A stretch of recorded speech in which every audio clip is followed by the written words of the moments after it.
स्वागत है आपका आपके अपने YouTube channel OCC by Vipul sir में। दोस्तों आज हम लोग पढ़ेंगे बीएससी सेकेंड ईयर के ऑर्गेनिक केमिस्ट्री के मोस्ट इम्पोर्टेंट क्वेश्चन के पार्ट नंबर 28 में एक और बहुत ही आसान क्लास 12 का टॉपिक आप बोल सकते हैं, क्योंकि बहुत ही छोटा सा टॉपिक है और बहुत ही प्यारा सा। आप लोग क्लास 12 में 100% पढ़ेंगे, मेरी एक गारंटी है। तो क्लास 12 का ही आप लोग इसको टॉपिक मान लीजिए। लेकिन जैसा कि मैं आपको हमेशा बताता रहता हूं कि क्लास 12 की मैक्सिमम चीज़ें आप देखेंगे बीएससी में तो हैं, फर्स्ट ईयर से लेकर के थर्ड ईयर तक हैं, लेकिन थोड़ा सा एक्सटेंड करके हमेशा रहती हैं। जैसे आप क्लास 12 में अगर पढ़ेंगे तो सिर्फ आपको एक रिएक्शन दिखा देना होगा, काम आपका हो जाता है। लेकिन जब आप बीएससी में चले जाते हैं तो आपको उसका पूरा मैकेनिज्म, उसको खोल खोल के एक एक पार्ट, उसके पूरे एक एक पार्ट को दिखाना होता है। तब जा कर के आपको, यानी कि पूरा आपको एकदम मिस्त्री जिसको बोलते हैं हम लोग अपनी भाषा में, विलेज वाली भाषा में, मिस्त्री आपको बनना पड़ता है। उसको बोलते हैं मैकेनिक्स आपको बनना पड़ता है, ताकि आप पूरा, जैसे आपके पास कोई एक गाड़ी है तो उसको पूरा एक एक चीज़, एक एक पार्ट उसका खोल करके आप उसको दिखा दीजिए, सही कर दीजिए। वो आपको बनना पड़ता है बीएससी में आने के बाद। और जब आप क्लास 12 में रहते हैं तो बस एक हेल्पर की तरह से रहते हैं आप, थोड़ा सा बाहर से ही 3-5 करके उसको सही कर देते हैं, हो जाता है। तो ये आप देखेंगे जनरली क्लास 12 में और बीएससी में डिफरेंस रहता है। तो इसमें हमेशा आपको मैकेनिज्म के साथ चलना पड़ता है, यानी कि आपको पूरा स्टेप बाय स्टेप एक एक चीज़ को खोल खोल के दिखाना पड़ता है।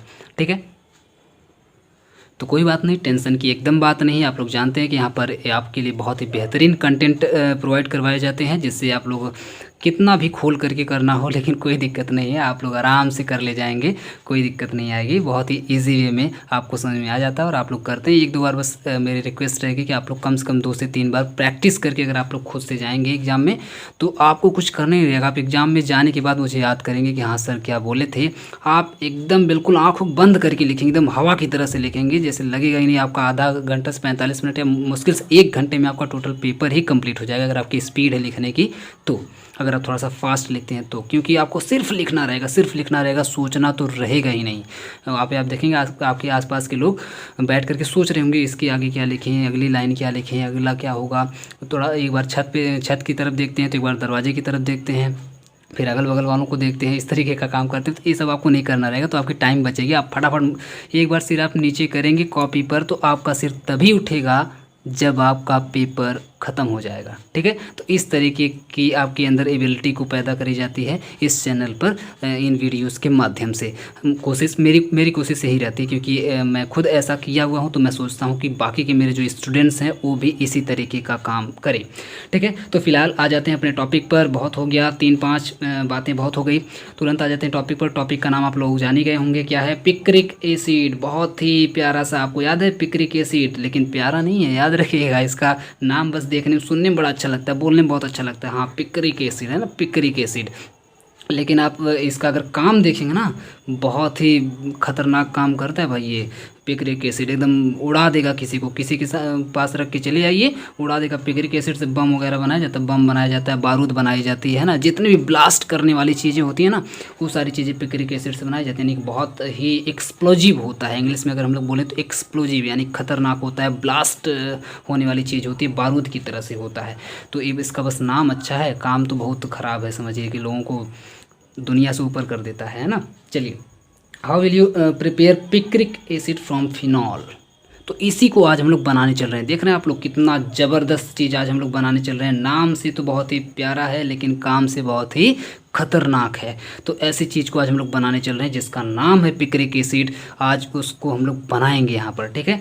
और किससे बनाएंगे तो आपको सीधे सीधे देखिए, एग्जाम में 2 तरीके से इससे क्वेश्चंस बने हुए हैं। पहला तो आपसे सीधे सीधे बोल ही दिया है कि आप कैसे प्रिपेयर करेंगे पिक्रिक एसिड को फिनॉल से, दैट्स इट। आपका काम हो गया, यहीं तक सिर्फ पूछा हुआ है आपसे, या फिर सिर्फ लिख देगा पिक्रिक एसिड, तब भी आपको तुरंत समझ जाना है कि पिक्रिक एसिड का मतलब है कि फिनॉल से आपको बनाने के लिए पूछ रहा है।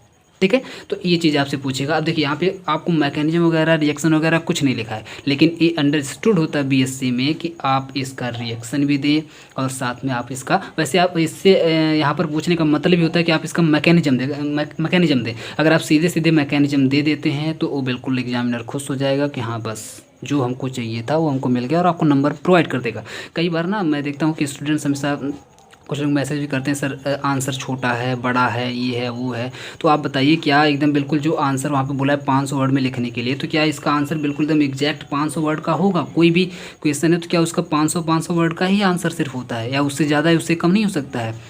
वो तो डिपेंड करता है कि वो टॉपिक कैसा है। उस टॉपिक पर आप चाहें तो अगर टॉपिक थोड़ा सा लेंदी है, बड़ा है, ज़्यादा चीज़ उसमें समझानी है, तो आप चाहें तो उसको 1000 वर्ड का कर सकते हैं, है ना। उसमें से कितनी चीज़ें काटेंगे, और बहुत टॉपिक इतने छोटे होते हैं उसको लॉन्ग में पूछ देता उठा के, तो आप कितना खींच खींच के लिखेंगे उसको। तो इस तरह की चीज़ें आती हैं उसमें, तो आप लोग ध्यान दिया करिए, बस एग्जामिनर के ऊपर आप लोग ध्यान दिया करिए, ठीक है।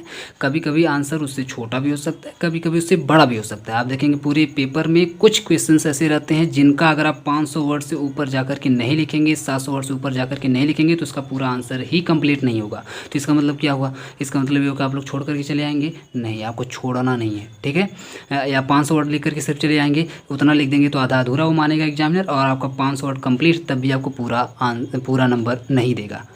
तो बात ये होती है कि आप पूरा आंसर उसका सटीक जो पूछ रहा है वो आप उसका आंसर दे करके आ रहे हैं कि नहीं। वो वर्ड गिनने नहीं जाएंगे कि आप कितने वर्ड्स में आंसर दे करके आए हैं, ठीक है। उससे आप कम में लिखे हैं, फिर भी अगर उसको आंसर पूरा वो मिल जा रहा है जो चाहता था, जो पूछ रहा था, तो बस बात खत्म हो गई, आपको नंबर प्रोवाइड कर देगा। वैसे भी उसके पास टाइम नहीं को काउंट करने जाए कितना वर्ड लिखे हैं, और इसके बाद फिर क्या क्या लिखे हैं, क्या कैसे कैसे लिखे, ये सब नहीं। बस वो देखेगा, देखते ही उसको समझ में आ जाएगा कि अच्छा लिखा है, बुरा लिखा है, कौन सा कंटेंट है, कैसा कंटेंट है, वो समझ में आ जाता है। कोई भी चेक करने वाला रहेगा, आप खुद ही दूसरे किसी की कॉपी चेक करिएगा, किसी छोटे बच्चे की, आपको समझ में आ जाएगा कि वो बच्चा कैसा लिखा हुआ है, ठीक है। आपको एक्सपीरियंस हो जाएगा कि इस तरीके से एग्जामिनर भी चेक करते हैं।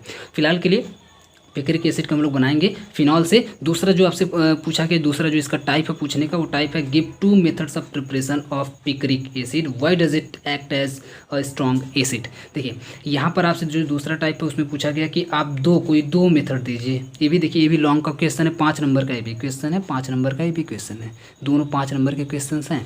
तो इसमें आपसे सिर्फ पूछा हुआ कोई 2 मेथड आप बता दीजिए प्रिपरेशन का। देखिए जब इस तरीके से आपसे पूछ दे 2 मेथड, 3 मेथड, 4 मेथड, इस तरीके से वैसे 3-4 नहीं पूछता है, जब भी पूछेगा तो मैक्सिमम 2 ही पूछता है। तो जब 1 या 2 इस तरीके से अगर आपसे पूछ दे कि प्रिपरेशन का मेथड बता दीजिए ना, तो आप तुरंत समझ जाइएगा कि वहाँ पर आपको पूरा मैकेनिज्म नहीं देना है, क्योंकि 2-3 रिएक्शन अगर आपसे पूछ दिया और दोनों तीनों रिएक्शन का अगर आप मैकेनिज्म देने जाएंगे तो थोड़ा ज़्यादा लंबा हो जाएगा। तो बस उसका रिएक्शन दे करके निकल जाना है, ठीक है। अगर सिर्फ यही पूछता तो चलिए हम एक बार सोच भी लेते कि हाँ चलो दोनों का हम मैकेनिज्म दे देंगे, तब भी थोड़ा लेंदी ही होता है एक तरीके से देखा जाए तो। आपका 2.5 से 3 पेज में चला जाता है आपका आंसर। लेकिन आपको आगे एक और पूछ दिया है कि why does it act as a strong acid. तो बस आपका काम हो गया, आप इसका सिर्फ 2 रिएक्शन दे दीजिए कोई प्रिपरेशन का, किसके प्रिपरेशन का, पिक्रिक एसिड के प्रिपरेशन का, और आप ये बता दीजिए कि पिक्रिक एसिड कैसे स्ट्रॉन्ग एसिड है, क्यों स्ट्रॉन्ग एसिड है, कैसे नहीं क्यों स्ट्रॉन्ग एसिड है, ये आप बता दीजिए। आपका आंसर कंप्लीट हो जाएगा 5 नंबर का, आपको 5 नंबर मिल जाएगा, ठीक है। 2.5 नंबर यहाँ समझिए, 2.5 नंबर यहाँ समझिए, इस तरीके से आपको आंसर यहाँ से आपको यहाँ से मार्क यहाँ से 5 नंबर मिल जाएगा, कोई दिक्कत नहीं होगी। तो इस तरीके से आपको लिखना है। वैसे भी आप कोशिश करिएगा 500 वर्ड से थोड़ा सा नीचे ही रहे तो ज़्यादा बेटर है, क्योंकि बहुत ज़्यादा लेंदी आंसर वो सब देखते हैं तब भी वो सब घबरा जाते हैं, अरे क्या क्या लिख दिया, पूरा लगता है सीरीज में से छापा हुआ है, इस तरीके का होता है, ठीक है। इसके ईयर की बात करें तो ईयर में अगर आप लोग देखेंगे 2013 में पूछा हुआ है, 2018 में पूछा हुआ है ये वाला क्वेश्चन, और 2016 में पूछा हुआ ये क्वेश्चन, तो इस बार भी आने का चांस बनता है। देखिए आगे के कुछ 2020 का पेपर मेरे पास नहीं है, तो आप लोग के पास जो भी पेपर्स हैं, प्रीवियस ईयर पेपर्स हैं, वो आप लोग लेकर के थोड़ा सा देख लीजिएगा कि किस किस ईयर में पूछा हुआ है, और जो भी यहाँ पे छूटा हुआ ईयर है आप लोग अपने हिसाब से लिख लीजिएगा। तुरंत आ जाते हैं पहले आंसर पर। देखिए सबसे पहले वैसे स्टार्ट करते हैं, picric acid from phenol. Phenol से हम लोग सबसे पहले पिक्रिक एसिड को बनाते हैं, वो आपसे डिटेल में पूछा हुआ है, यानी कि आपको मैकेनिज्म भी देना पड़ेगा। तो पहले यहीं से हम लोग स्टार्ट करते हैं। पिक्रिक एसिड फ्रॉम फिनॉल, ऐसे आप लोग हेडिंग वगैरह डाल करके लिख सकते हैं एग्जाम में। Picric acid is obtained by nitration of phenol by concentrated HNO3 nitric acid in presence of concentrated H2SO4 यानी कि सल्फ्यूरिक एसिड, ठीक है। तो पिक्रिक एसिड हम लोग कैसे बनाते हैं, तो पिक्रिक एसिड बनाते हैं नाइट्रेशन से। किससे, नाइट्रेशन रिएक्शन आप लोग पढ़ेंगे, सल्फोनेशन और नाइट्रेशन, इन दोनों का आज काम यहाँ पे पढ़ने वाला। आप लोग क्लास 12 में सल्फोनेशन रिएक्शन पढ़े होंगे और नाइट्रेशन रिएक्शन पढ़े होंगे, इन दोनों का ही काम यहाँ पर आज इस वीडियो में इस टॉपिक में लगने वाला है। अगर आप लोग को नहीं पता है तो अभी पता चल जाएगा, वैसे आपको पता होना चाहिए, ठीक है। तो नाइट्रेशन के थ्रू हम लोग बनाते हैं, नाइट्रेशन रिएक्शन करवाते हैं। किसका नाइट्रेशन करवाते हैं? तो फिनॉल का। किसका करवाते हैं? फिनॉल का। जब नाइट्रेशन करवा देते हैं तो बस हो गया। लेकिन आप कैसे हो गया? आप लोग जानते हैं कि कभी भी जब कोई रिएक्शन होता है या कोई भी काम होता है, कोई शुभ काम होता है, तो वहाँ पर पंडित बाबा जरूर लगते हैं। तो एज अ पंडित बाबा आप देखेंगे यहाँ पर लिया जाता है in the presence of concentrated H2SO4, है ना। तो H2SO4 को हम लोग एज अ पंडित बाबा लेंगे। और किसका किसका रिएक्शन होगा? तो फिनॉल का नाइट्रेशन करवाएंगे। किससे करवाएंगे? तो HNO3 से नाइट्रेशन करवा देंगे। जब HNO3 से फिनॉल का नाइट्रेशन करवा देंगे पंडित बाबा की उपस्थिति में, तो हमारा जो प्रोडक्ट है, हमारा जो काम है वो बिल्कुल हो जाएगा। हमारा प्रोडक्ट बन करके तैयार हो जाएगा और प्रोडक्ट का नाम होगा पिक्रिक एसिड। क्या नाम होगा? पिक्रिक एसिड नाम होगा, ठीक है। एक लाइन में अगर आपको रिएक्शन दिखाना हो जैसे क्लास 12 वालों के लिए, तो आप लोग कैसे रिएक्शन दिखाएंगे? यहाँ पर देख लीजिए, ये आपका एक लाइन का रिएक्शन है। इसमें लीजिएगा आप फिनॉल, और फिनॉल में ये देखिए कॉन्सेंट्रेटेड HNO3, कॉन्सेंट्रेटेड यहाँ पे HNO3 होना चाहिए और कॉन्सेंट्रेटेड ही H2SO4 भी होना चाहिए। तो H2SO4 की प्रेजेंस में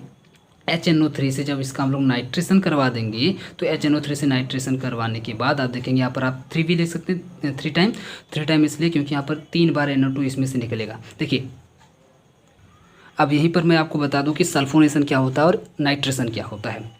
जब भी हम लोग सल्फोनेशन करवाते हैं तो सल्फोनेशन के केस में हम लोग सल्फ्यूरिक एसिड यानी कि H2SO4 से रिएक्शन करवाते हैं। और जब भी सल्फोनेशन करवाते हैं तो आप देखिएगा H2SO4 ब्रेक होता है हमेशा OH में और HSO3 में, HSO3 और OH में ब्रेक हो जाता है। सेम वैसे ही नाइट्रेशन में आप देखेंगे HNO3 OH में और NO2 में ब्रेक हो जाता है। अगर इसमें से आप OH निकाल देंगे, एक ऑक्सीजन निकाल देंगे, एक H निकाल देंगे, तो क्या बचेगा? NO2 ही बचेगा इसमें से। तो NO2 और OH में कन्वर्ट हो जाता है। वैसे एक ऑक्सीजन यहाँ से निकाल देंगे, एक हाइड्रोजन यहाँ से निकाल देंगे, तो क्या बचेगा? OH अगर निकल जाएगा तो HSO3 बचेगा, ठीक है। तो जब भी आप सल्फोनेशन करवाइएगा, नाइट्रेशन करवाइएगा, तो दोनों में आप लोग याद रखिएगा कि HNO3 इसमें OH और NO2 में ब्रेक हो जाएगा, H2SO4 भी OH और HSO3 में ब्रेक हो जाता है। क्लियर है?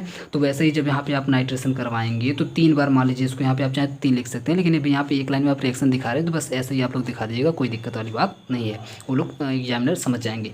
तो जब 3 बार यहाँ पे आप लोग लेंगे तो लेने के बाद HNO3 आप जानते हैं OH और NO2 में ब्रेक हो जाएगा। और आप जानते हैं यहाँ पर भी हाइड्रोजन होगा, यहाँ पर भी हाइड्रोजन होगा और यहाँ पर भी हाइड्रोजन होगा। तो इन तीनों जगह का हाइड्रोजन और साथ में यहाँ से निकला हुआ 3 OH मिल करके 3 बार H2O बना लेगा। और बाकी का क्या होगा? बाकी जो 3 NO2 है, यहाँ पे चलिए 3 लिख ही लेते हैं, तो 3 NO2 जो होगा वो आ करके यहाँ पर सब जगह पे लग जाएगा, ठीक है। तो एक लाइन का ये जनरल रिएक्शन आपका यहाँ पे कंप्लीट हो जाएगा। अब आते हैं मैकेनिज्म पर। देखिए इसका मैकेनिज्म अगर आप लोग चाहें तो 2 स्टेप में भी दिखा सकते हैं, लेकिन मेरे अकॉर्डिंग अगर आप लोग BSc सेकेंड ईयर में है तो आपको 3 स्टेप में दिखाना चाहिए, ताकि तुरंत एग्जामिनर देखते ही समझ जाए कि बस करिए आपके पास पूरा एकदम इसका भरपूर ज्ञान है और आप उसका भरपूर प्रदर्शन भी किए हैं अपनी कॉपी पर, तो इसलिए आपको पूरा फुल मार्क मिलना ही चाहिए, ठीक है। देखिए इट इन्वॉल्व्स फॉलोइंग स्टेप्स। सबसे पहले स्टेप का वैसे काम नहीं है, लेकिन फिर भी मेरे हिसाब से इन्वॉल्व इसे कर देना चाहिए।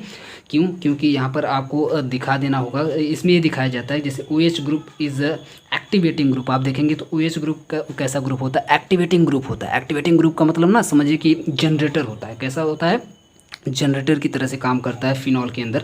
आप जानते हैं फिनॉल के अंदर यहाँ पे OH ग्रुप होता है, तो फिनॉल के अंदर ये जो OH ग्रुप है ये जनरेटर की तरह से काम करता है ना। एक बार एकदम धकधका के एकदम पूरा चालू कर देगा। जब चालू कर देगा तो जहाँ जहाँ लाइट, जहाँ जहाँ वायरिंग हुई है, जहाँ जहाँ बल्ब लगा हुआ है, सब जगह बल्ब जल जाएगा, सब जगह बल्ब जल जाएगा, सब जगह एकदम पूरा फटाफट करंट पहुँच जाएगा। और जब करंट पहुँच जाएगा तो आप जानते हैं कि मामला फिट है, अपना एकदम काम अपना चालू हो जाएगा। तो वही बात है कि एक्टिवेटिंग ग्रुप होता है, यानी कि एकदम बिल्कुल जनरेटर की तरह से काम करता है, एक्टिवेट करने का काम करता है ना, फटाफट चालू करने का काम करता है, रिएक्शन को चालू करने का काम करता है। तो OH group as activating group यहाँ पर काम करता है। कैसे काम करता है इस चीज़ को आपको यहाँ पर दिखा देना होगा। अगर आप लोग इसे दिखा देते हैं तो यहीं पर एग्जामिनर समझ जाएगा कि बस करिए, आपका आगे का पूरा मैकेनिज्म बिल्कुल सही है। कैसे दिखाएंगे? तो आप जानते हैं ये फिनॉल है, फिनॉल के ऊपर OH ग्रुप, सॉरी बेंजीन के ऊपर OH ग्रुप यहाँ पे लगा होता है और ऑक्सीजन के पास हमेशा 2 लोन पेयर होता है। तो आप जानते हैं कि जब भी लोन पेयर आपको दिखाई दे जाए ऑक्सीजन के ऊपर तो तुरंत समझ जाइए डबल बॉन्ड तो बनाएगा ही बनाएगा। तो ये क्या करता है, अपना लोन पेयर का यूज करता है और यूज करने के बाद यहाँ पे बना देता है डबल बॉन्ड। यहाँ पे क्या बना देता है, डबल बॉन्ड बना देता है। और जब डबल बॉन्ड यहाँ पे बना देता है तो बनाते ही आप बताइए कार्बन 4 ही बॉन्ड बना सकता है और यहाँ पर 5 बॉन्ड बनने लगता है इस वाले कार्बन का, जिसकी वजह से इसको ये बगल वाला बॉन्ड तोड़ना पड़ता है, डबल बॉन्ड को तोड़ना पड़ता है। और डबल बॉन्ड टूट करके आ जाता है इस वाले कार्बन पर, इस वाले कार्बन पर आ जाता है और फिर इस वाले कार्बन के ऊपर इलेक्ट्रॉन की डेंसिटी बढ़ जाती है। यानी कि क्योंकि ये वाला कार्बन क्या कर रहा है, इलेक्ट्रॉन को तोड़ करके ले रहा है अपने ऊपर। जब ले रहा है तो यहाँ से 2 इलेक्ट्रॉन आ रहे हैं इसके ऊपर, एक तो इसी का था और एक इस वाले कार्बन का एक्स्ट्रा ले रहा है। तो एक्स्ट्रा लेने की वजह से इसके ऊपर जनरेट हो जाता है माइनस चार्ज। क्या जनरेट हो जाता है, माइनस चार्ज जनरेट हो जाता है। यहाँ पर इलेक्ट्रॉन की डेंसिटी बढ़ जाती है, ठीक है।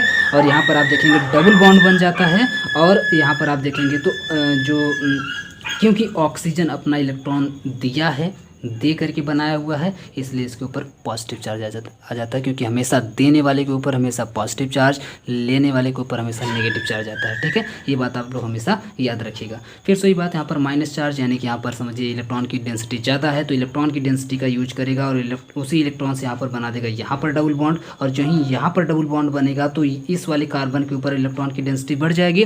जब यहाँ पर इलेक्ट्रॉन की डेंसिटी बढ़ जाएगी तो इस बॉन्ड को तोड़ेगा और तोड़ करके बगल वाले कार्बन को ट्रांसफ़र कर देगा। तो ये डबल बॉन्ड टूट करके आ जाएगा इस वाले कार्बन के पास और इस वाले कार्बन के ऊपर जनरेट हो जाएगा माइनस चार्ज। माइनस चार्ज का मतलब फिर से इस वाले के ऊपर आ जाएगा अपना, क्या जाएगा, इस वाले के ऊपर आ जाएगा नेगेटिव चार्ज, यानी कि इलेक्ट्रॉन की डेंसिटी ज़्यादा हो जाएगी। फिर सही बात, फिर माइनस चार्ज यहाँ पे आकर के डबल बॉन्ड बनाएगा। जब यहाँ पे डबल बॉन्ड बनाएगा तो ये वाला डबल बॉन्ड टूट करके इसके ऊपर आ जाएगा, यानी कि यहाँ पर अब इलेक्ट्रॉन की डेंसिटी ज़्यादा हो जाएगी। जब यहाँ पर इलेक्ट्रॉन की डेंसिटी ज़्यादा हो जाएगी मतलब यहाँ पर माइनस चार्ज क्रिएट हो जाएगा। फिर सही बात, यहाँ पर माइनस चार्ज आ गया तो यहाँ से फिर से यहाँ पर डबल बॉन्ड बनाएगा और जो ही यहाँ पर डबल बॉन्ड बनाएगा तो फिर सही बात, जहाँ से चले थे वहीं दोबारा आ गए, जहाँ से हम लोग स्टार्ट हुए थे वहीं पर लौट करके फिर से आ गए। और यहाँ पर इस वाले कार्बन के ऊपर फिर से इलेक्ट्रॉन की डेंसिटी बढ़ेगी और जब उल्टा काम हो जाएगा, यहाँ पर यहीं से शुरू हुआ था, यहीं पर आकर के फिर से इलेक्ट्रॉन की डेंसिटी बढ़ जाएगी। तो जो अभी डबल बॉन्ड यहाँ पर क्रिएट हुआ था वो डबल बॉन्ड फिर से ऑक्सीजन उठा लेगा और उठाने के बाद इसका जो प्लस चार्ज है वो भी आप देखेंगे गायब हो जाएगा और साथ में यहाँ पर सिंगल बॉन्ड बन जाएगा और अंदर इस तरीके से डबल बॉन्ड क्रिएट हो जाएंगे। आप जानते हैं ये पूरा एक तरह से रेजोनेटिंग स्ट्रक्चर इसको आप बोल सकते हैं। ये रेजोनेटिंग स्ट्रक्चर इस तरीके से अपना चलती रहती है क्योंकि यहाँ पर OH ग्रुप एक एक्टिवेटिंग ग्रुप की तरह से काम करता है, एक्टिवेट करने का काम करता है। अब आप बताइए एक्टिवेटिंग ग्रुप की तरह से काम कैसे किया, क्योंकि आप देखें OH ग्रुप जो ही अपना जनरेटर स्टार्ट किया, जो ही हैंडल ऐसे मारा एकदम घुमा करके और जो ही करंट आना स्टार्ट हुआ तो कहाँ कहाँ बल्ब जला। एक तो इस पोजीशन पर बल्ब जला, ये देखिए आर्थो पोजीशन, यहाँ पर माइनस चार्ज आया, दूसरा यहाँ पर पैरा पोजीशन पर चार्ज आया और तीसरा यहाँ पर करंट आया, है ना। इस आर्थो पोजीशन पर कहने का सेंस ये हुआ कि दोनों आर्थो पोजीशन और पैरा पोजीशन 3 जगह पर माइनस चार्ज जनरेट हुआ, यानी कि 3 जगह पर बल्ब जला है माइनस चार्ज का, है ना।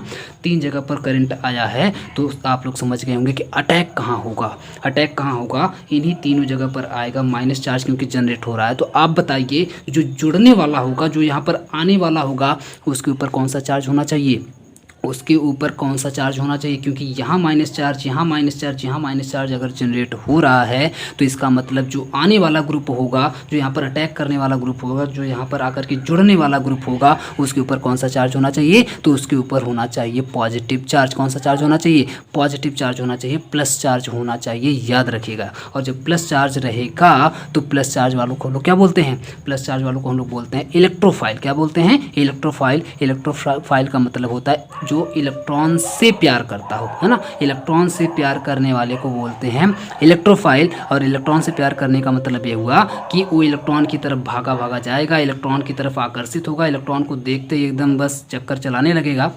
इसका मतलब ये हुआ कि उसके ऊपर पॉजिटिव चार्ज है और इसका मतलब ये हुआ कि उसके पास इलेक्ट्रॉन की कमी भी है, क्योंकि पॉजिटिव चार्ज है तो पॉजिटिव चार्ज का मतलब होता है कि इलेक्ट्रॉन की उसके ऊपर क्या है, उसके पास कमी है। और इलेक्ट्रॉन की कमी है तो इलेक्ट्रॉन के पास भाग करके जाएगा और इलेक्ट्रॉन कहाँ मिलेगा, इलेक्ट्रॉन मिलेगा यहाँ पर। यहाँ इलेक्ट्रॉन की डेंसिटी ज़्यादा है, यहाँ इलेक्ट्रॉन की डेंसिटी ज़्यादा है, यहाँ इलेक्ट्रॉन की डेंसिटी ज़्यादा है। इसका मतलब ये हुआ कि वो इलेक्ट्रोफाइल है, यानी कि यहाँ पर कैसा रिएक्शन होने जा रहा है, तो इलेक्ट्रोफिलिक सब्स्टिट्यूशन रिएक्शन यहाँ पर जनरली होने जा रहा है।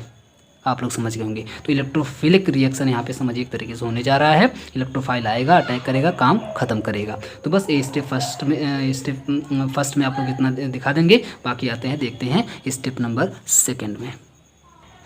सेकेंड स्टेप में आप लोग दिखाएंगे सल्फोनेशन को। सेकेंड स्टेप में किसको दिखाएंगे? सल्फोनेशन को दिखा दीजिए, जिसमें H2SO4 का यूज किया गया। तो H2SO4 का यूज किया गया है सबसे पहले सल्फोनेशन करवाने के लिए, क्योंकि सल्फोनेशन पहले जल्दी से हो जाता है और इसके बाद होता है नाइट्रेशन, क्योंकि H2SO4 का वहाँ पर यूज किया जाता है। उसकी प्रेजेंस में पंडित बाबा की तरह से लिया जाए तो पंडित बाबा भी तो कुछ करेंगे कि बस खाली बैठे रहेंगे, मंत्र पढ़ेंगे? तो इनका भी काम आता है। देखिए क्या करते हैं यहाँ पर। H2SO4 हम लोग यहाँ पर लिए और ये रहा आपका फिनॉल और H2SO4। जैसा कि हम आपको पहले ही बता चुके हैं कि सल्फोनेशन में क्या होगा, OH में ब्रेक होगा और HSO3 में ब्रेक होगा। OH आप जानते हैं OH के ऊपर माइनस चार्ज होता है, OH माइनस, तो जायज़ सी बात है HSO3 के ऊपर कौन सा चार्ज, सॉरी HSO4 भी बोलते हैं, HSO3 होगा। तो HSO3 के ऊपर कौन सा चार्ज आएगा? प्लस चार्ज आएगा। OH के ऊपर माइनस चार्ज, तो HSO3 के ऊपर कौन सा चार्ज आएगा? प्लस चार्ज आएगा। अब आप लोग समझ गए होंगे, अब हमको बताने की ज़रूरत ही नहीं है कि कहाँ पर अटैक होगा, क्योंकि आप जानते हैं कि इसके ऊपर प्लस चार्ज है, मतलब ये एक तरह का इलेक्ट्रोफाइल है। इलेक्ट्रोफाइल कहने का सेंस क्या होता है? जो लोग भिखारी होते हैं उनको इलेक्ट्रोफाइल बोलते हैं। जिसके पास इलेक्ट्रॉन की कमी होती है उसी को हम लोग बोलते हैं इलेक्ट्रोफाइल, यानी कि जो भिखारी हो, जिसके पास कुछ हो ही ना, एक्स्ट्रा इलेक्ट्रॉन ही ना हो, उसके पास इलेक्ट्रॉन की कमी हो, तो समझिए भिखारी। तो ये भिखारी पैदा हो गया। जब ये पैदा हो गया तो इसको चाहिए, कुछ ना कुछ चाहिए, इलेक्ट्रॉन चाहिए। तो इलेक्ट्रॉन इसको कहाँ मिलेगा? इलेक्ट्रॉन बताइए इसको कहाँ मिलेगा? इलेक्ट्रॉन मिलेगा इस पोजीशन पर। सबसे पहले आप बताइए माइनस चार्ज कहाँ जनरेट हुआ था? सबसे पहले माइनस चार्ज यहाँ जनरेट हुआ था। माइनस चार्ज यहाँ जनरेट हुआ था, मतलब यहाँ पर इलेक्ट्रॉन की डेंसिटी ज़्यादा है, इलेक्ट्रॉन यहाँ पर बढ़ गया है, और इलेक्ट्रॉन बढ़ गया तो ये भिखारी आएगा और यहाँ पर फट से इलेक्ट्रॉन को लेगा और लेने के बाद यहाँ पर जुड़ जाएगा, ये देखिए। और यहाँ से H और OH मिलकर के यहाँ पर बना लेंगे H2O, इसका काम खत्म हो जाएगा। और HSO3 आप देखेंगे यहाँ पर आकर के जुड़ जाएगा बहुत ही मज़े के साथ। दोबारा फिर से लेंगे H2SO4 को एक बार और H2SO4। देखिए हम चाहते तो एक ही स्टेप में, एक ही बार में 3 बार यहाँ पे H2SO4 लेकर के तीनों बार में यहाँ और यहाँ जोड़ देते, लेकिन हम आपको थोड़ा सा, आपका आंसर भी थोड़ा सा लंबा होगा और साथ में आपको ठीक तरीके से समझ भी आएगा, इसलिए हम यहाँ पर 3 बार इसको करके आपको दिखा रहे हैं। ठीक है, आप लोग एग्जाम में भी ऐसे ही कर दीजिएगा, कोई दिक्कत वाली बात नहीं है। अगेन हम लोग लेंगे H2SO4 को। जब दोबारा हम लोग H2SO4 को लेंगे तो देखिए दोबारा हम इसको तोड़ करके नहीं दिखाए हैं। OH माइनस और HSO3 प्लस में ये फिर से ब्रेक होगा, फिर से वही बात होगी। आप जानते हैं यहाँ पर भी हाइड्रोजन होगा, मतलब माइनस चार्ज कहाँ पे आया था? माइनस चार्ज यहाँ आर्थो पोजीशन पर और पैरा पोजीशन पर आया था। तो पैरा पोजीशन पर इलेक्ट्रॉन की डेंसिटी ज़्यादा है, तो फिर से कौन आएगा? ये जो HSO3 है वो आएगा और यहाँ पर बाकायदे जुड़ जाएगा। और जब यहाँ पे आकर के जुड़ जाएगा तो ये देखिए यहाँ पर भी HSO3, यहाँ पर भी HSO3, और आप देखेंगे एक H2 फिर से यहाँ से H और OH, इसमें से जो OH निकलेगा वो दोनों मिल करके यहाँ पे H2O बना लेंगे। क्या बना लेंगे? H2O बना लेंगे। ठीक है, अब फिर से अब तीसरी बार लेंगे अभी, क्योंकि एक पोजीशन और बची है। 3 जगह पे बल्ब जला था, 2 जगह का काम खत्म, 2 जगह पर हम लोग बुझा चुके हैं, 2 जगह का बल्ब हम लोग बुझा चुके हैं, एक जगह का और बचा हुआ है जो कि है इस वाली आर्थो पोजीशन का, बगल वाली आर्थो पोजीशन का। तो यहाँ पर फिर से एक बार H2SO4 लेंगे, फिर से वही काम करेंगे, OH और HSO3 में तोड़ेंगे, फिर से HSO3 जाकर के यहाँ पर जुड़ेगा और फिर से एक H2O बन जाएगा और तीनों जगह पर आप देखेंगे HSO3 आ जाएगा और तीनों जगह का जो बल्ब था वो बुझ जाएगा। देखिए बल्ब बुझ जाएगा की बात क्यों कर रहे हैं? इसलिए क्योंकि आप देख पा रहे हैं कि OH कैसा ग्रुप था? एक्टिवेटिंग ग्रुप था। कैसा ग्रुप था? एक्टिवेटिंग ग्रुप, यानी कि बल्ब को एकदम ऑन कर दिया, एक्टिवेट कर दिया और तीनों जगह पे बल्ब जल गए। और जो HSO3 आ रहा है कैसा ग्रुप हो गया? डीएक्टिवेटिंग ग्रुप हो गया। आकर के बटन ये टिप दिया, टिप करके उसको क्या कर दिया, जो बल्ब जल रहा था उसको बुझा दिया। तो ये HSO3 यहाँ पर कैसे ग्रुप की तरह से काम कर रहा है? डीएक्टिवेटिंग ग्रुप की तरह से काम कर रहा है। फट से आएगा और तीनों जगह पे बल्ब बुझाएगा और वहाँ पे जुड़ जाएगा और जुड़ने के बाद अपना काम शुरू कर देगा। ठीक है, तो ये आपका हो गया, इस तरीके से बन जाएगा। इसको हम लोग बोलते हैं जनरली, इसका नाम आपका हो जाएगा, क्योंकि 2 बार आर्थो पर है तो डाई आर्थो और एक बार पैरा पर है तो para, di ortho para sulphonic acid. देखिए HSO3 जब भी लगा रहे तो समझ जाइए कि सल्फोनिक एसिड है। ठीक है, सल्फोनिक एसिड इसको हम लोग बोलते हैं, इस पूरे को मिला करके। तो ये आपका di ortho para sulphonic acid इसका नाम हो जाता है। नाम से आपको ज़्यादा मतलब नहीं है, इस प्रोडक्ट से आपको ज़्यादा मतलब है। अब आ जाते हैं तीसरे स्टेप पर। अब तीसरे स्टेप में हम लोग करवाएंगे नाइट्रेशन, है ना। सेकेंड स्टेप में हम लोग सल्फोनेशन करवा दिए हैं, अब तीसरे स्टेप में हम लोग नाइट्रेशन करवाएंगे। और नाइट्रेशन करवाएंगे तो वही लेंगे अपना जो सल्फोनिक एसिड जो बनी है उसी को लेंगे। और उसको लेने के बाद यहाँ पर देखिए, यहाँ पर भी आप लोग चाहें तो ऐसे ही 3 बार ऐसे ही कर सकते हैं, जैसे उसमें भी हम 3 बार किए हैं वैसे आप लोग चाहें तो यहाँ पर 3 बार कर सकते हैं। लेकिन आप लोग अगर लंबा करना चाहें आंसर को तो यहाँ पर 3 बार कर सकते हैं, लेकिन हम आपको यहाँ पर एक ही बार में अब करके दिखा रहे हैं, क्योंकि अभी आप लोग समझ गए हैं, बार बार उस तरह से करने का कोई मतलब नहीं है। आप लोग अगर करना चाहें तो वैसे ही सेम कर लीजिएगा। हम 3 बार एक ही साथ 3 बार ले रहे हैं, देखिए एक ही बार में 3 HNO3 ले रहे हैं, ठीक है। 3 स्टेप में नहीं करके दिखाने जा रहे, एक ही बार में ले रहे हैं, क्योंकि अब आप लोग बात को समझ चुके हैं। आप लोग इसको पूरा डिटेल में लिखना चाहें तो लिख लीजिएगा, कोई दिक्कत नहीं है। देखिए 3 बार लेंगे HNO3 को, जब 3 बार लेंगे वहाँ पर भी 3 बार लिए थे H2SO4 को, बस अलग अलग स्टेप में लिए थे, ठीक है।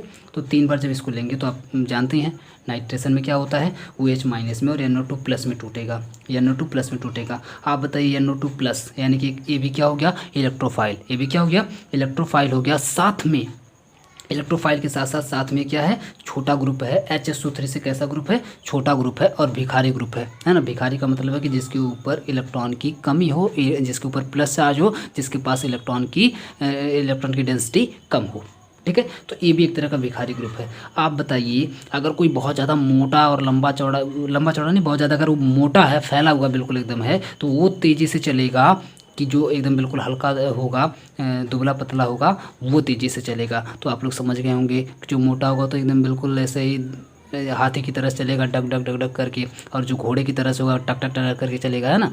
तो क्या होगा, ये समझिए NO2 हल्का ग्रुप है, छोटा ग्रुप है, और HSO3 आप देख पा रहे हैं खूब बड़ा बड़ा ग्रुप है ना, खूब बड़े बड़े ग्रुप हैं। जब बड़े बड़े ग्रुप है तो आप बताइए एक्टिव कौन होगा, एक्टिव ये हुआ। आप बताइए कि ये यहाँ पर ये भी एक तरह का इलेक्ट्रोफाइल है और ये भी एक तरह का इलेक्ट्रोफाइल है। तो ये इलेक्ट्रोफाइल क्योंकि बहुत ज़्यादा एक्टिव है, इससे भी ज़्यादा एक्टिव है, ये बोलता है भाई ये जल्दी से बुझा नहीं पा रहे बल्ब को, हम आएंगे तो और तेज़ी से बुझा देंगे बल्ब को। यानी कि ये डीएक्टिवेटिंग ग्रुप इससे बहुत तगड़ा डीएक्टिवेटिंग ग्रुप है, यानी कि बहुत जल्दी से डीएक्टिवेट करता है। तो ये जाएगा और इस पोजीशन तीनों पोजीशन पर इसको रिप्लेस करके, HSO3 को रिप्लेस करके खुद जा करके जुड़ जाता है। देखिए आप बोलेंगे सर फिर आपको इसी को पहले ले लेना चाहिए था, सीधे आपको नाइट्रेशन करवाना चाहिए था, सल्फोनेशन आप क्यों करवाए हैं?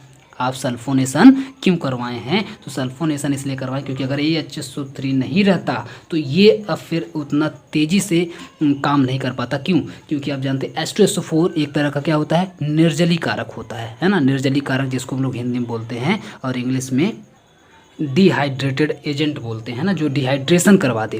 तो H2SO4 आप जानते हैं डिहाइड्रेशन करवाने में बहुत माहिर चीज़ है ना, बहुत तेज़ी से डिहाइड्रेशन करवाता है। यानी कि H2O को निकालना है, यानी कि वाटर को उसमें से निकालना है। तो वाटर को निकालने के लिए जो सबसे ज़्यादा तेज़ी से काम करेगा वो H2SO4 ही काम करेगा। इसीलिए H2SO4 की प्रेजेंस में काम करवाते हैं, रिएक्शन करवाते हैं, तो और फास्ट होता है और जल्दी से H2O निकल करके यहाँ पर HSO3 लग जाता है। और जब ये लग गया तो अब जा करके ये और तेज़ी से काम करता है NO2 और जा करके इन तीनों को ही रिप्लेस करके अपने खुद को जोड़ लेता है, ये काम करता है। लेकिन अगर आप लोग डायरेक्ट इसको करवाएंगे तो आप देखेंगे वहाँ पर क्योंकि डिहाइड्रेटिंग एजेंट नहीं है तो ये जल्दी से यहाँ पर H2O नहीं बना पाएगा और जल्दी से यहाँ पर अटैक नहीं कर पाएगा। इसलिए H2SO4 से पहले करवाते हैं रिएक्शन, फिर जा करके NO2 से करवाते हैं।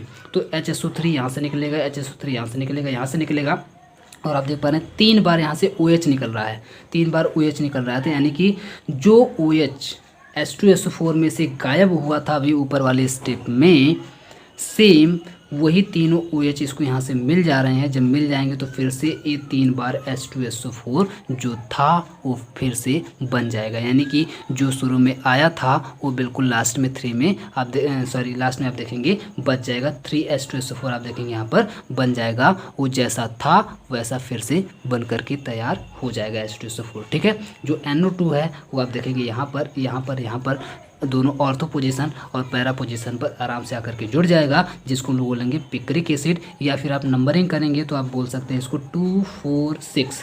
देखिए यहाँ से नंबरिंग होगी 1 2 3 4 5 6, तो आप इसको बोल सकते हैं 2 4 6 ट्राइनाइट्रोफिनॉल बोल सकते हैं, इसका IPSC नाम होता है 2 4 6 ट्राइनाइट्रोफिनॉल भी आप लोग इसको बोल सकते हैं, ठीक है। उस तरह से इसका नाम पिक्रिक एसिड होता है। क्लियर है? अब आ जाते हैं दूसरा जो क्वेश्चन आपसे पूछा हुआ था। दूसरे क्वेश्चन में आपसे बोला हुआ था कि आप एक कोई और मेथड दीजिए, कोई एक और रिएक्शन दीजिए पिक्रिक एसिड को बनाने का। ये तो चलिए फिनॉल से हो गया, फिनॉल को पूरा डिटेल में पूछा था, डिटेल में हम आपको करवा दिए हैं। साथ में आपसे पूछा हुआ था कि एक और आप कोई रिएक्शन दीजिए करवाने का, ठीक है, पिक्रिक एसिड को बनाने का। तो चलिए एक और रिएक्शन देखते हैं। देखिए उस तरह से तो पिक्रिक एसिड बनाने के और भी बहुत ढेर सारे मेथड्स हैं। आप लोग चाहें तो H2O से सीधे इसका रिएक्शन करवा के बना सकते हैं, ऑक्सीजन से सीधे रिएक्शन करवा के फिनॉल उस तरह से बना सकते हैं। मतलब इसके बहुत ढेर सारे मेथड्स होते हैं जिससे आप लोग बना सकते हैं। आपको जो भी रिएक्शन आसान लगे कोई भी एक रिएक्शन यहाँ पे आप लोग दे लीजिएगा। फिलहाल के लिए हम आपको एक रिएक्शन यहाँ पे देने जा रहे हैं जो कि क्लोरोबेंजीन से। अगर आप लोग हेलो एल्केन पढ़े होंगे क्लास 12 में, हेलो एल्केन, तो हेलो एल्केन और हेलो एरिन, तो हेलो एरिन में आप देखेंगे क्लोरोबेंजीन आपको पढ़ने के लिए मिला होगा, और वहाँ पर ये रिएक्शन सेम टू सेम यही रिएक्शन आपको देखने के लिए वहाँ पे मिला होगा आपकी क्लास 12 में, ठीक है। तो हेलो एरिन वाले चैप्टर में आपका आता है। तो चलिए वहीं से बना लेते हैं। क्लोरोबेंजीन, ये आपका क्लोरोबेंजीन है। क्लोरोबेंजीन में फिर से वही बात, आप कॉन्सेंट्रेट H2SO4 लीजिए और HNO3 लीजिए। तो 3HNO3 देखिए कई बार हम डायरेक्ट करवा रहे हैं।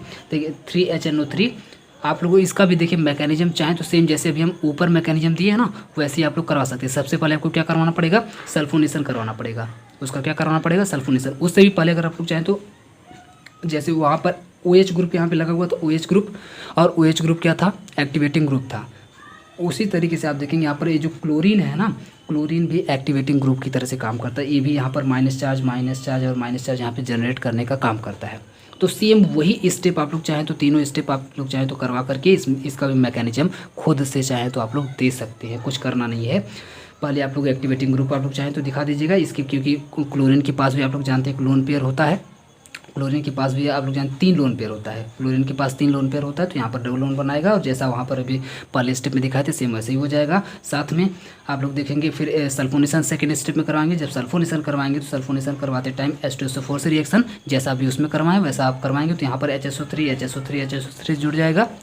और थर्ड स्टेप में आप लोग नाइट्रेशन जब करवाएंगे, यानी कि HNO3 से जब आप लोग रिएक्शन करवाएंगे तो जो H2SO4 था वो बिल्कुल ऐसे ही बन करके निकल जाएगा, और साथ में इसमें से 3 NO2 निकल करके यहाँ पर NO2, यहाँ पर NO2, यहाँ पर NO2, तीनों जगह पर यहाँ पे आ जाएगा। लेकिन यहीं तक सिर्फ उसमें हुआ था भी, जो हम लोग रिएक्शन देखें उसमें सिर्फ नाइट्रेशन तक करने के बाद आराम से पिक्रिक एसिड बन गई थी, क्योंकि वहाँ पर ऑलरेडी यहाँ पे OH ग्रुप लगा हुआ था, तो यहीं पर आपका रिएक्शन खत्म हो गया, यहाँ पर आपकी पिक्रिक एसिड बन गई थी। लेकिन क्योंकि यहाँ पर Cl ग्रुप लगा हुआ है तो ये तो पिक्रिक एसिड नहीं हुई, इसमें हैलोजन लगा हुआ है, तो इस हैलोजन को निकालना पड़ेगा। तो एक स्टेप आप लोग और इसमें बढ़ा लीजिएगा, स्टेप नंबर 4, और स्टेप नंबर 4 में आप लोग इसका क्या करवा दीजिएगा, वाटर से रिएक्शन करवा दीजिएगा। इसका वाटर से रिएक्शन करवा दीजिएगा, और जब आप लोग वाटर से इसका रिएक्शन करवा देंगे, H2O का एडिशन आपको करवा देंगे, एडिशन ऑफ H2O, तो H2O से रिएक्शन करवाने के बाद आप लोग जानते हैं कि OH और H में टूटेगा। H2O किस में टूटेगा, OH में और H में टूटेगा। जब OH और H में टूटेगा ये H2O, तो आप देखेंगे H और Cl मिलकर के HCl यहाँ से बना लेंगे, और जो OH ग्रुप होगा वो जाकर के यहीं पर जुड़ जाएगा। ये देखिए OH ग्रुप यहीं पे जाके जुड़ जाएगा। आप लोग चाहें तो H2O की जगह पे NaCl भी ले सकते हैं, NaCl ले लीजिएगा। तो NaCl लेंगे अगर आप लोग यहाँ, सॉरी NaCl नहीं, NaOH ले लीजिएगा यहाँ पे। आप लोग चाहें तो इसकी जगह पे आप लोग क्या ले सकते हैं, NaOH भी ले सकते हैं। तो Na और Cl यहाँ से मिलकर के NaCl यहाँ से निकल जाएगा, और OH ग्रुप फिर से जाकर के यहाँ पर लग जाएगा। तो NaOH ले लीजिएगा, KOH ले सकते हैं, और H2O भी ले सकते हैं। कोई भी यहाँ पर लेकर के आप लोग सीधे यहाँ से रिएक्शन करवा देंगे, तो OH जाकर के यहाँ पर जुड़ जाएगा, और बाकी Cl उसी के साथ आके लग जाएगा, ये आपका निकल जाएगा, ठीक है। तो ये आपका पिक्रिक एसिड बन करके यहाँ पे तैयार हो जाएगा। मैकेनिज्म हम आपको बता दिए, आप लोग चाहें, आपको अगर मन करता है लिखने का तो आप लोग इसका मैकेनिज्म भी दे सकते हैं। अगर आपको आंसर छोटा लगता है, आपको कहीं पर लिखने की ज़रूरत पड़ती है, तो सेम वैसे ही जैसा कि अभी हम आपको करवाए हैं। क्लियर है। अब एक लास्ट क्वेश्चन बचा हुआ है कि आपसे पूछा हुआ था स्ट्रॉन्ग एसिड क्यों है, पिक्रिक एसिड स्ट्रॉन्ग एसिड क्यों है। Picric acid as strong acid, ठीक है। Picric acid contains 3 electron withdrawing nitro group.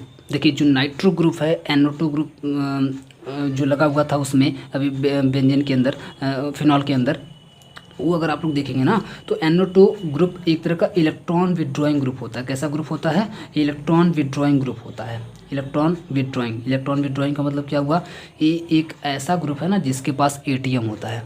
क्या होता है, ATM होता है। और जब ATM होता है ना तो ये जाएगा और समझिए जो वहाँ पर फिनॉल था, फिनॉल में समझिए क्या है, फिनॉल समझिए एटीएम की मशीन है। फिनॉल को समझिए आप लोग एटीएम की मशीन है, अपना एटीएम उसमें ऐसे डालेगा और पैसे उसमें से निकाल लेगा। पैसे का मतलब इलेक्ट्रॉन, इलेक्ट्रॉन क्या करेगा, निकाल लेगा। यानी कि ये यहाँ पर आप देख पा रहे हैं जो NO2 ग्रुप है ये एक तरह का एटीएम है, और जो फिनॉल वहाँ पर था वो एक तरह की एटीएम की मशीन है।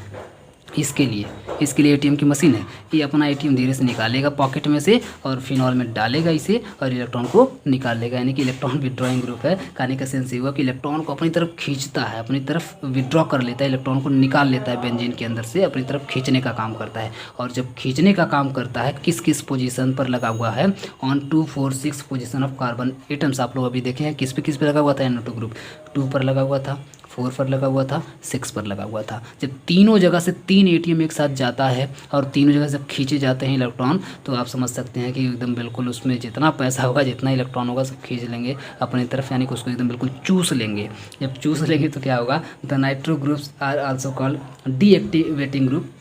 आप लोग जानते हैं, अभी हम पहले ही बता चुके हैं आपको कि ये जो नाइट्रो ग्रुप होता है ये भी कैसा होता है, डीएक्टिवेटिंग ग्रुप बोल सकते हैं, फिर डीएक्टिवेशन ग्रुप बोल सकते हैं। वैसे यहाँ पर डीएक्टिवेटिंग ही होना चाहिए था, यहाँ पे डीएक्टिवेटिंग आप लोग लिख लीजिएगा, डीएक्टिवेटिंग ग्रुप होता है। जैसे अभी HSO3 डीएक्टिवेटिंग ग्रुप था, उसी तरीके से ये भी डीएक्टिवेटिंग ग्रुप होता है। क्यों डीएक्टिवेटिंग ग्रुप होता है, क्योंकि आप लोग जानते हैं कि जहाँ जहाँ माइनस चार्ज था, जहाँ जहाँ बल्ब जल रहा था OH के थ्रू, वहाँ पर जाकर के सब डीएक्टिवेट कर देते हैं, उसको लाइन को कट कर देते हैं, बटन को टिप करके उसको बंद कर देते हैं बल्ब को, इसीलिए इसको बोला जाता है डीएक्टिवेटिंग ग्रुप।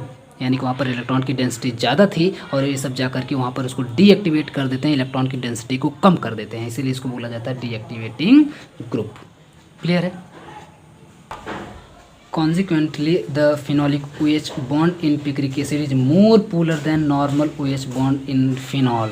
इसीलिए क्योंकि अभी आप देख पा रहे हैं कि डीएक्टिवेटिंग ग्रुप की तरह से काम कर रहा है, इसी वजह से जो फिनोलिक OH बॉन्ड होता है O और H के बीच का ये जो बॉन्ड होता है, ये बॉन्ड बहुत ही ज़्यादा कमज़ोर फील करने लगता है, कमजोरी आ जाती है, ब्लड की कमी होने लगती है, इसको खून की कमी होने लगती है, जिसके कारण बहुत ज़्यादा कमजोरी फील करता है। जब कमजोरी फील करता है, खून की कमी का मतलब इलेक्ट्रॉन की कमी, ठीक है, तो ये क्या करता है, बहुत ही ज़्यादा अपने आप को कमज़ोर फील करने लगता है, उठ भी नहीं पाता, चल भी नहीं पाता है।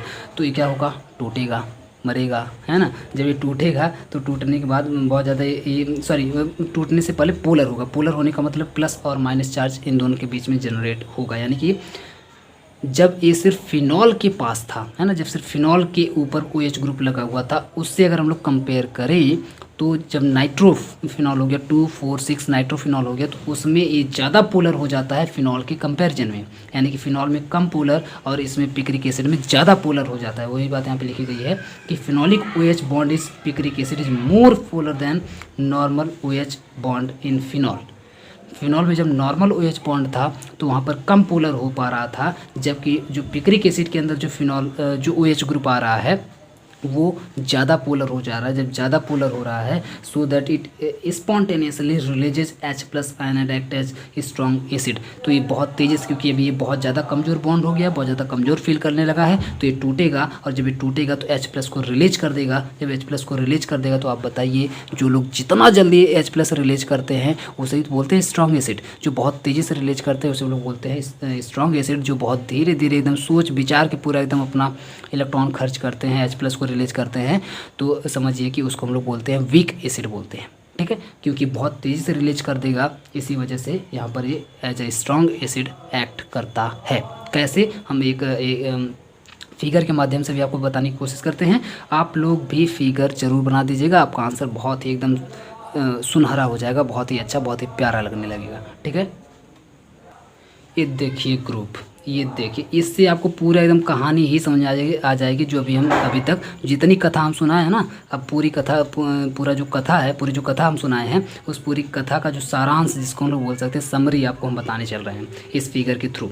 देखिए ये फिगर आपका, आप देख पा रहे हैं यहाँ पर OH ग्रुप लगा हुआ है, यहाँ पर NO2, यहाँ पर NO2, यहाँ पर NO2, ये आपकी पिक्रिक एसिड है, वही पिक्रिक एसिड, अपनी प्यारी वाली पिक्रिक एसिड है।